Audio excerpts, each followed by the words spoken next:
जय हिंद वंदे मातरम प्यारा साथियों और सभी साथियों को मेरा प्यार और नमस्कार। सभी को राम राम, सभी को जय श्री कृष्णा, सभी को राधे राधे। साथियों, दशहरा खत्म हो चुका है, दीपावली आने वाली है। 2 महीने बाद आपकी रीट का एग्जाम होने वाला है। पात्रता रीट का एग्जाम होने वाला है और कहा जा रहा है कि जो मेन का एग्जाम है वो भी साथियों आपका बहुत जल्द हो जाएगा। तो रीट प्रिय और रीट मेन को दोनों को मद्देनजर रखते हुए साथियों मैं आपके लिए लेकर आ रहा हूं व्याकरण, हिंदी साहित्य की संपूर्ण व्याकरण व्याकरण और शिक्षण विधियां बिल्कुल निःशुल्क रूप से, ताकि मेरे साथियों आपको हिंदी में से 30 पूरे अंक आ सके। रीट पात्रता परीक्षा में एक भी अंक नहीं कटे। और ध्यान रखिएगा, शिक्षण विधियां जैसी हिंदी की वैसी संस्कृत की है, यानी कि ये 30 नहीं साथियों 45 है। कितने? 45 है। और व्याकरण की बात करते हैं साथियों, हिंदी की व्याकरण और संस्कृत की व्याकरण सेम है। लगभग मानिएगा 10 क्वेश्चन और केवल 5 क्वेश्चन ही है संस्कृत व्याकरण के, वो इसमें से आने वाले नहीं है। लगभग मेरा मानना है साथियों आपके 50 जो क्वेश्चन है वो यहीं से कंप्लीट होने वाले, केवल हिंदी की व्याकरण और शिक्षण विधियों से। तो प्रिय साथियों, आज से यानी कि हम शुरू करते हैं रीट प्रिय और रीट मेन की हिंदी व्याकरण। ये जो हिंदी व्याकरण और हिंदी जो शिक्षण विधियां हैं मैं आपको 1 महीने में कंप्लीट करा दूंगा संपूर्ण साथियों। वो विकारी हो, अविकारी हो या तत्सम हो, तद्भव हो साथियों, एकल शब्द हो, विलोम शब्द हो, जो भी हो साथियों, जितना भी है आपके लोकोक्ति मुहावरे में संधि समास उपसर्ग प्रत्यय लिंग वचन काल कारक साथियों, ये जितने भी है मैं आपको 1 महीने में पूरा कंप्लीट करने की कोशिश करूंगा। और साथ साथ राजस्थान जो विद्यालयों में जो राजस्थान जी की किताब चलती है साथियों 9वीं और 10वीं के लिए, 11वीं और 12वीं के लिए, वो भी मैं आपको कंप्लीट कराऊंगा इसी रीट पात्रता परीक्षा के पहले। तो मेरा मानना है साथियों, यदि आप चैनल पर पहली बार तो चैनल को जरूर सब्सक्राइब कीजिएगा, साथ साथ बेल आइकन दबाकर ऑल पर प्रेस करें, ताकि आपके पास हर क्लास मेरी पहुंच सके और आप बेहतरीन रूप से तैयारी कर सके साथियों। और मैं आपको पूर्ण विश्वास दिलाता हूं, यदि आप लगातार देखते रहे साथियों तो इससे बाहर आपका एक भी प्रश्न नहीं जाएगा। तो प्रिय साथियों, आज जो हम पढ़ने वाले हैं, आज का अपना जो पहला टॉपिक है वह संज्ञा है। संज्ञा से हम शुरू करते हैं। संज्ञा की इसके पहले साथियों एक क्लास हो चुकी है, ये संज्ञा की आज अपनी दूसरी क्लास है, यानी कि जो व्यक्तिवाचक संज्ञा वो खत्म हो चुकी है।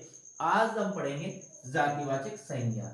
1 माह में पूरा कोर्स बिल्कुल साथियों मैं आपका 1 महीने में पूरा कोर्स कराऊंगा। और रीट मेन के, रीट प्रिय और रीट मेन दोनों के लिए साथियों एक क्लास है। इसमें हम व्याकरण भी पढ़ेंगे, इसमें हम शिक्षण विधियां भी पढ़ेंगे। और एक क्लास, 2 क्लास आपको देखने की मिलेगी साथियों सुबह और शाम, जिसमें आपका मैं राजस्थान जीके भी कंप्लीट कराऊंगा। यानी कि आप पात्रता परीक्षा 1 महीने में कैसे कंप्लीट करें ताकि आपको पात्रता परीक्षा बिल्कुल साथियों पास हो जाए साथियों। तो हम फिर शुरू करते हैं आज की क्लास को। और साथियों आज क्लास में क्या पढ़ने वाले हैं, अभी अपन ने बात करी, आज क्लास पढ़ने वाले संज्ञा, यानी शुरू से हम करते हैं। इतने बेहतरीन से संज्ञा पढ़ेंगे साथियों कि आपका कोई भी प्रश्न किसी भी प्रकार से इसमें से गलत नहीं जाए साथियों। देखिएगा, ये अपनी आती है जातिवाचक संज्ञा। इसके पहले अपन ने व्यक्तिवाचक संज्ञा कंप्लीट कर ली है। आज हम पढ़ने वाले साथियों जातिवाचक संज्ञा। अब पहली बात तो देखिए जातिवाचक संज्ञा क्या है। देखिए परिभाषा, वे शब्द जो व्यक्ति, वस्तु, स्थान, वर्ग आदि का बोध कराते हैं। ध्यान रखना, क्या? व्यक्ति, वस्तु, स्थान, वर्ग आदि का बोध कराते हैं, जातिवाचक संज्ञा कहते हैं साथियों। ध्यान रखना, कोई सा भी शब्द हो सकता है इस संसार में जो किसका बोध कराए, आपको ध्यान रखना, किसका? व्यक्ति का, वस्तु का, स्थान और वर्ग का बोध कराए तो वह क्या कहलाती है साथियों? जातिवाचक संज्ञा कहलाती है। अब यहाँ देखिए, ये ऐसे शब्द आएंगे आपको यहाँ पर, जैसे देखिए पर्वत है, पहाड़, गिरी है। पर्वत, पहाड़, गिरी, अचल, मेरु, नग, भूदल, नदी, प्रांत, राष्ट्र, लिपि, पुस्तक, धनुष, गाय, घोड़ा, हाथी, ऊंट, बेल, बकरी, फल, फूल आदि। ये जितने भी है साथियों, ये सब किस में आएंगे? जातिवाचक संज्ञा में आएंगे। ये नाम, आपको नाम सुनने में संज्ञा बहुत सीधा लगता होगा, संज्ञा तो बिल्कुल सीधी है, लेकिन जब एग्जाम में इससे संबंधित कोई प्रश्न आता है नहीं साथियों, और वो थोड़ा सा घुमा कर देता था, तो आप वहां पर, हम वहां पर क्या होता है फिर अपने हथियार डाल देते हैं और हम अटक जाते हैं और उसमें उलझ जाते हैं साथियों।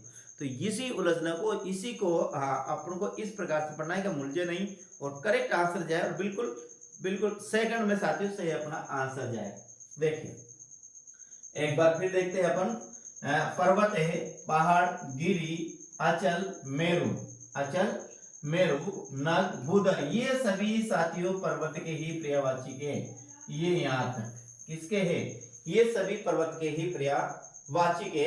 पर्वत ने, पहाड़ ने, गिरी, अचल, मेरु, नग और भूधर, नदी, प्राण, राष्ट्र, लिपि, पुस्तक, धनुष, गाय, घोड़ा, हाथी, ऊंट, बेल, बकरी, फल, फूल आदि।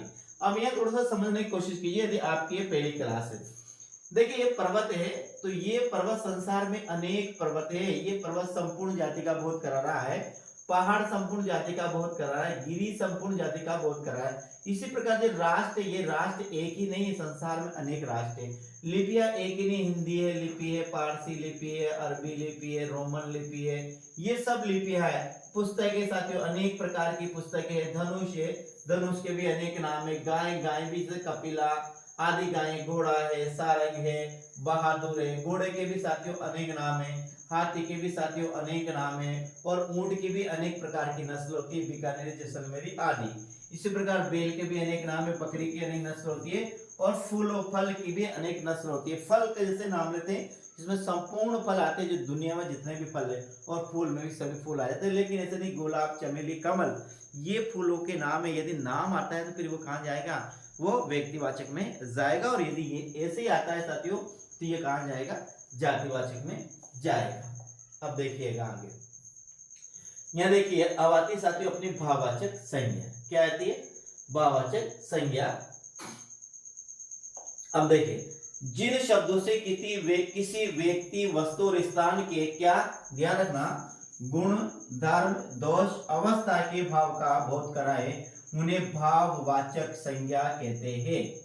ध्यान रखना, परिभाषा में, परिभाषा आपको अच्छी तरह से आपने समझने की कोशिश की, शांत माइंड से, स्थिर माइंड से आपने परिभाषा को एक बार समझा तो संज्ञा आपको क्लियर हो जाएगी। जहां तक परिभाषा अच्छी तरह से समझ में नहीं आएगी साथियों, वहां तक ये संज्ञा आपने क्लियर नहीं होगी।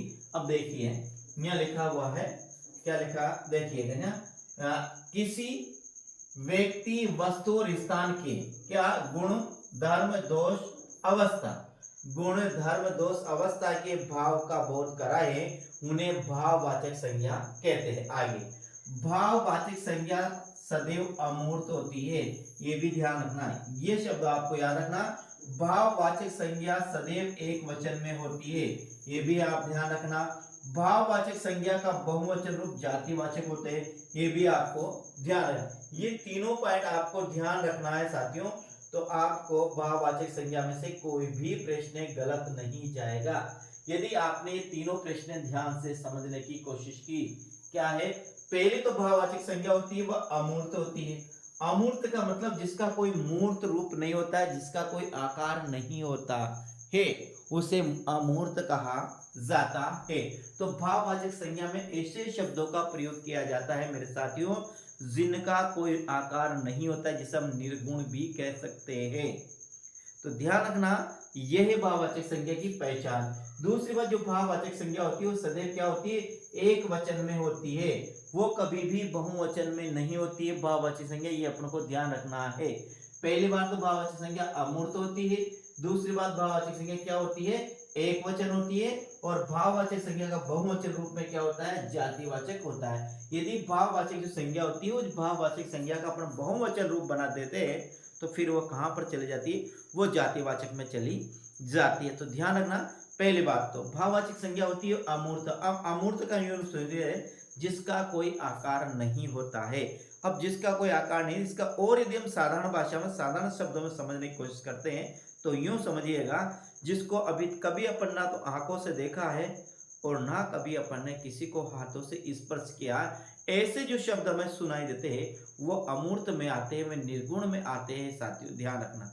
तो ऐसे अमूर्त शब्द, ऐसे निर्गुण अमूर्त शब्द जिनको साथियों ना तो आज तक अपन ने आंखों से किसी ने भी नहीं देखा, हमने या किसी ने भी नहीं देखा है और ना ही हाथों से स्पर्श किया, ऐसे जो कोई शब्द आते हैं वो अमूर्त कहते हैं। और ये अमूर्त जो शब्द होते हैं यही भाववाचक संज्ञा की पहचान है। दूसरी बात, भाववाचक संज्ञा में जो शब्द होते हैं वो एक वचन के ही, जो एक वचन में होते हैं वही भाववाचक संज्ञा में। अमूर्त तो होते हैं लेकिन अमूर्त के साथ साथ वे एक वचन भी होते हैं। यदि वो बहुवचन में है अमूर्त वाले शब्द तो वो जातिवाचक संज्ञा में चले जाएंगे। यह आपको ध्यान रखना है मेरे साथियों। जैसे यहाँ देखिए, यहाँ है ये बुराई है साथियों, ये भाव है, ये बुराई यहाँ है, ये जातिवाचक है।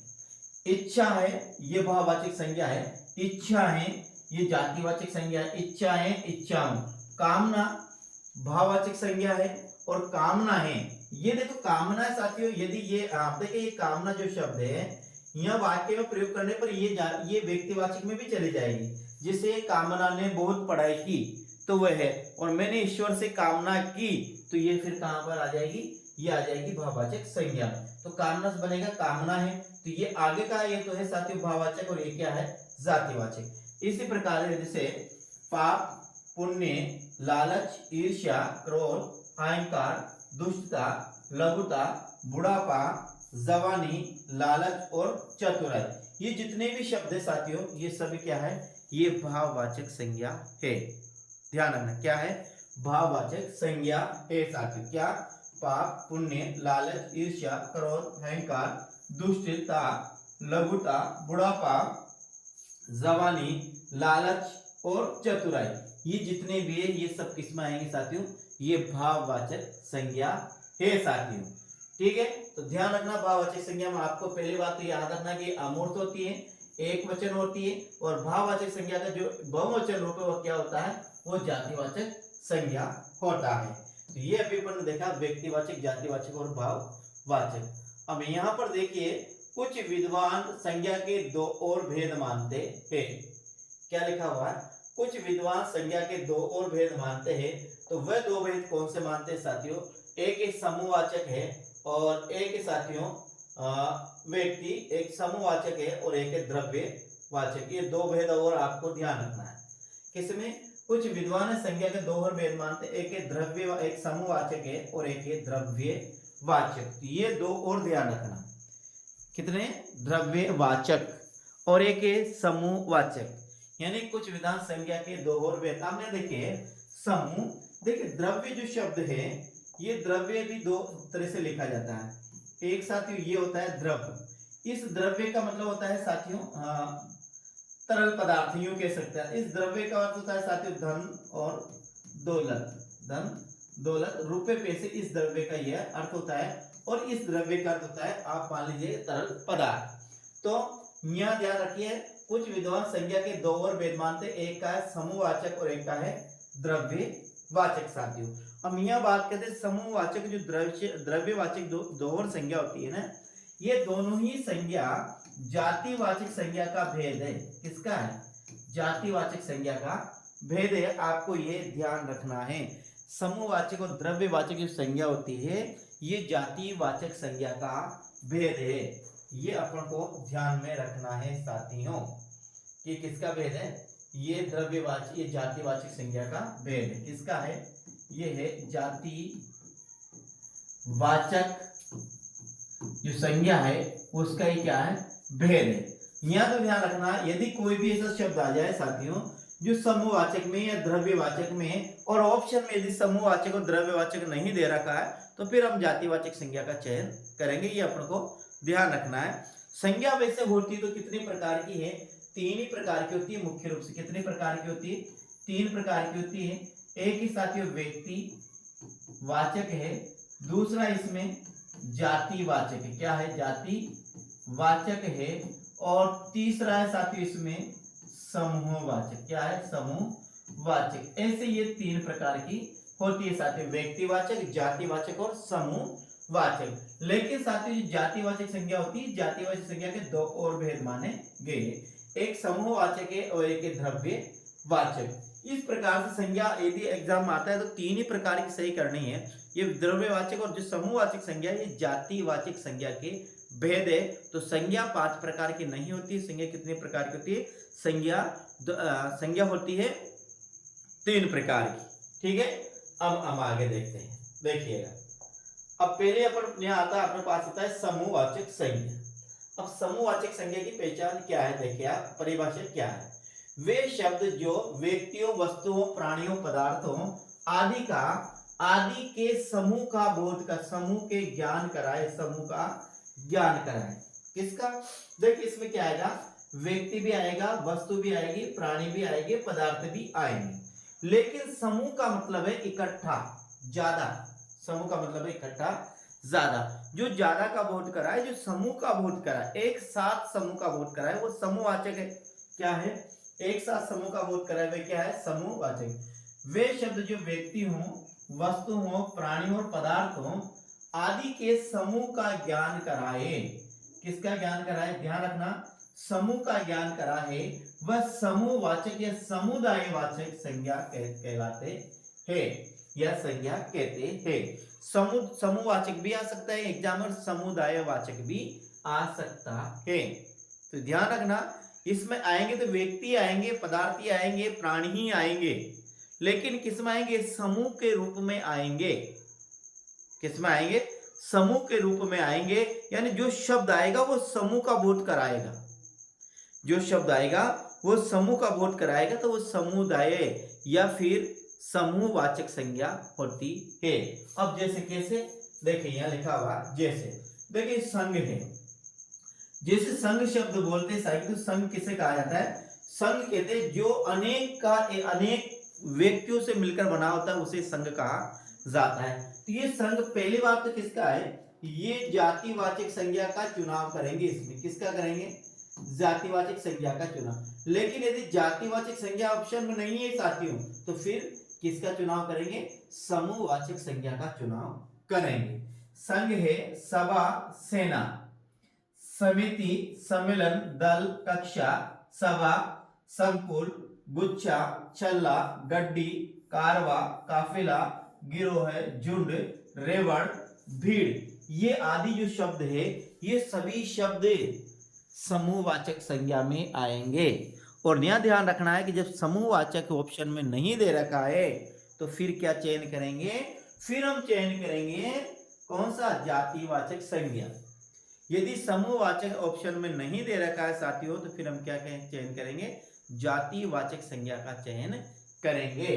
तो ध्यान रखना। देखिए यहाँ देखिए, फिर ये संघ है, अनेकों को बोध करा रहा है। सभा, जो सभा होती है वो एक व्यक्ति की सभा नहीं होती, जिसमें अनेक व्यक्ति बैठे सम्मिलित होते हैं, उसे सभा कहा जाता है। इस प्रकार जो सेना है, ध्यान रखना साथियों, ये जो सेना है, सेना जो शब्द है वो एक सैनिक से नहीं बना, सेना में अनेक सैनिक होते हैं। इसी प्रकार जो समिति है, सम्मेलन है, दल है। अब सीधी बात जानते हैं, अपन बात है कक्षा। जो कक्षा जो शब्द है, जैसे हम कक्षा बोलेंगे तो कक्षा में साथियों जैसे ही हम मस्तिष्क इसको ग्रहण करेगा, तो यहाँ पर कक्षा का अर्थ होगा जिसमें अनेक विद्यार्थी पढ़ाई करते हैं, उसे कक्षा कहा जाता है। तो ये अनेक का बोध करा रहा है। संकुल भी अनेक का बोध करा रहा है। गुच्छा जो चाबियों को होता है साथियों, या अंगूर का जो गुच्छा होता है वो एक का नहीं होता है, उसमें अनेक होते हैं, इसलिए उसको गुच्छा कहा। छल्ला चाबियों का होता है, इसी पर इसमें एक का नहीं अनेक होता है। इसी बार जो गड्डी होती है, अपन पैसे की जो गड्डी होती है, उसमें केवल एक नोट नहीं होते, अनेक नोट होते हैं, इसी गड्डी है। कारवा है, ये सब साथियों। काफिला है, गिरोह है, झुंड है, रेवड़ है, भीड़ है। जो आदि जो शब्द है, ये सभी शब्द किसका बोध करा रहे हैं? ये समूह का बोध करा रहे, इसलिए समूहवाचक संज्ञा है। आगे हम बात करते हैं। अगला जो आता है वो आता है द्रव्यवाचक संज्ञा। अब द्रव्यवाचक संज्ञा की पहचान क्या, कैसे याद करेंगे? ध्यान से देखिए। द्रव्य मैंने आपको बताया, द्रव्य होता है वो 2 प्रकार का होता है। कितने प्रकार का होता है? द्रव्य होता है 2 प्रकार। एक द्रव्य तो ये लिखा होता है, और एक लिखा होता है साथियों ये द्रव। इस द्रव का अर्थ होता है धन दौलत। क्या होता है? धन दौलत होता है, धन दौलत होता है। और इस द्रव्य का अर्थ होता है साथियों तरल पदार्थ, लेते हैं हम साधारण भाषा में। तो ध्यान रखना, एक द्रव्यवाचक है और एक क्या है? समूहवाचक है। देखिए हम जिन वस्तुओं पदार्थों का नाप तोल किया जा सकता है उन्हें उनके नाम द्रव्यवाचक संज्ञा में आते हैं। सीधी सी परिभाषा, बिल्कुल साथियों, बिल्कुल सीधी सी परिभाषा।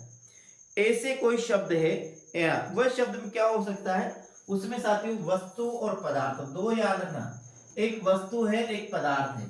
इसमें व्यक्ति नहीं आएंगे, स्थान नहीं आएगा, केवल वस्तु और पदार्थ।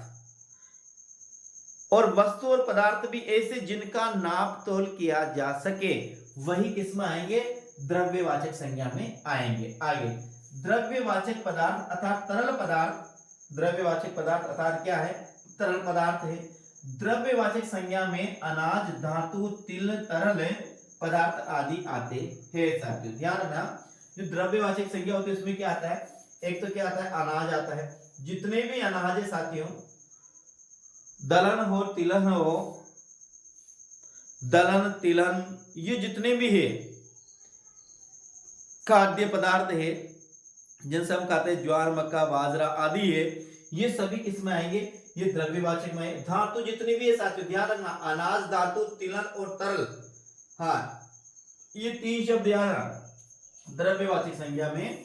आपको सीधे तीन शब्द याद रखना है द्रव्यवाचक संज्ञा में। कैसे याद रखेंगे, याद रखना आपको, द्रव्यवाचक संज्ञा का मतलब एक तो अनाज, एक धातु और एक है तिलहन। तिलहन और तिलहन में आप दलहन भी याद, दलहन, ये याद रखना। द्रव्यवाचक संज्ञा में ऐसे याद रखना है आपको, अनाज, धातु, तिलहन और दलहन। यानी जितने भी अनाज है, जितने भी संसार में धातु है, वो सभी धातु किसमें आएंगे, द्रव्यवाचक में। और तिलहन में और दलहन भी, ये जितने भी है, ये सब किसमें आएंगे, द्रव्यवाचक संज्ञा में आएंगे। ये आपको ध्यान रखना है। हाँ आगे देखें, अब देखें यहां पर है साथियों, पानी है, हाँ तिलहन, अपन दलहन बोला है साथियों, आपको दलहन को इसमें नहीं याद रखना है, केवल आपको ये अनाज, धातु और तिलहन ये याद रखना। तिलहन ये आपको याद रखना। हाँ दलहन भी आएगा साथियों, ध्यान रखना, दलहन भी आएगा। दलहन का मतलब है जिससे दालें बनती है, वो सब किस में आएंगे, दलहन में आएंगे, क्योंकि उनको भी नापा भी जा सकता है, उनको तोला भी जा सकता है। एक बार ध्यान, तो आपको तीनों याद रखना है, अनाज, धातु, दलहन और तिलहन। अब देखिए यहाँ पानी है, पानी को तोला नापा भी जा सकता है। तेल है, तेल को नापा जा सकता है। घी है, तोला भी जा सकता है, नापा भी जा सकता है। गेहूं है, मक्का, सरसों, सोना, चांदी, पारा आदि, चांदी, पारा आदि। ये चांदी और ये क्या है, सोना, पारा, ये क्या है साथियों, ये धातु है। ये क्या है, धातु है। सरसों क्या है, तिलहन है। मक्का क्या, अनाज है। ये क्या है, अनाज है। और पानी, तेल और घी क्या है, ये तरल पदार्थ है। ये क्या है, तरल पदार्थ। तो आपको अनाज, धातु, तिलहन और तरल पदार्थ आते हैं किसमें, द्रव्यवाचक संज्ञा में। ध्यान रखना, अनाज, धातु, तिलहन और तरल पदार्थ आते हैं द्रव्यवाचक संज्ञा में साथियों, ये आपको ध्यान रखना है। जैसे यहाँ पानी है, तेल, घी, गेहूं, मक्का, सरसों, सोना, चांदी, पारा आदि, ये सभी किसमें आते हैं, ये द्रव्यवाचक संज्ञा में आते हैं। ध्यान रखना क्या लिखा हुआ है, पानी है, तेल है, घी है, गेहूं है, मक्का, सरसों, सोना, चांदी, पारा और ये सभी है, ये सभी आते हैं साथियों किसमें, ये आते हैं द्रव्यवाचक संज्ञा में। आपको ये ध्यान रखना है साथियों। अब देखिए नीचे जो बात है उसको ध्यान सीखते हैं। उक्त दोनों संज्ञाओं के स्वतंत्र भेद नहीं है, यह आपको ध्यान रखना है। कौन सी, द्रव्यवाचक और जो जाति द्रव्यवाचक और समूहवाचक संज्ञा है, ये संज्ञा स्वतंत्र भेद नहीं है। संज्ञा के क्या नहीं है, संज्ञा के स्वतंत्र भेद नहीं है। अतः विकल्प में समूहवाचक और द्रव्यवाचक संज्ञा नहीं होने पर उक्त भेदों में से सही विकल्प के रूप में जातिवाचक संज्ञा का चयन करें। ठीक है, बात वही आएगी। ये जो द्रव्यवाचक और समूहवाचक है, ये स्वतंत्र भेद नहीं है। जैसे व्यक्तिवाचक, जातिवाचक और भाववाचक संज्ञा के जो स्वतंत्र भेद है, तो ये द्रव्यवाचक और समूहवाचक है, ये स्वतंत्र भेद नहीं है।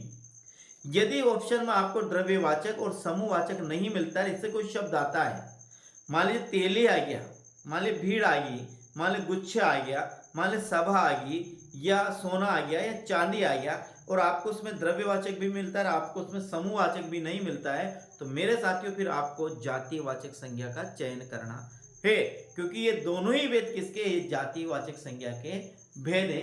इतना आपको इसमें ध्यान रखना है साथियों। ये अपन ने आज पढ़ा। अब नेक्स्ट संज्ञा का रूपांतरण है। ये संज्ञा का रूपांतरण कल पढ़ेंगे मेरे साथियों। संज्ञा का रूपांतरण बिल्कुल अच्छी तरह से पढ़ेंगे। संज्ञा का रूपांतरण यानी कौन संज्ञा किस संज्ञा में चले जाती है।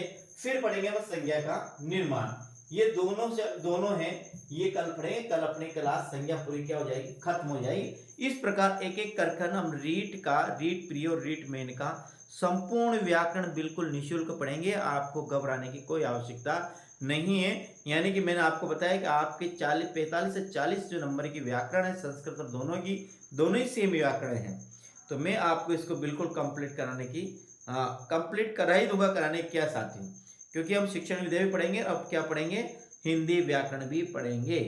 और संस्कृत की व्याकरण और हिंदी व्याकरण बिल्कुल सेम है साथियों, इसमें कोई भी अंतर नहीं है। ठीक है मेरे साथियों, चैनल को सब्सक्राइब कर लिया और नहीं किया तो जाते जाते जरूर सब्सक्राइब करिएगा। जय हिंद, वंदे मातरम। कल फिर मिलते हैं अगले क्लास में। राम राम साथियों।